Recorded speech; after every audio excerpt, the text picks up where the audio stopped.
Per primera vegada tenim una intel·ligència artificial suficientment desenvolupada per aconseguir una experiència d'aprenentatge única per cadascuna de les persones.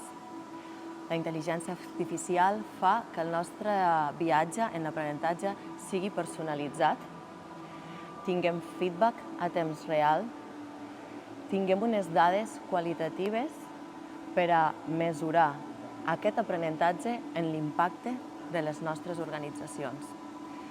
La intel·ligència artificial, a través del e-learning, el que fa és escalar i automatitzar una formació eficaç en els nostres equips, tenint en compte el talent de cada persona, el context del lloc de treball i amb un rol mesurat per totes les organitzacions.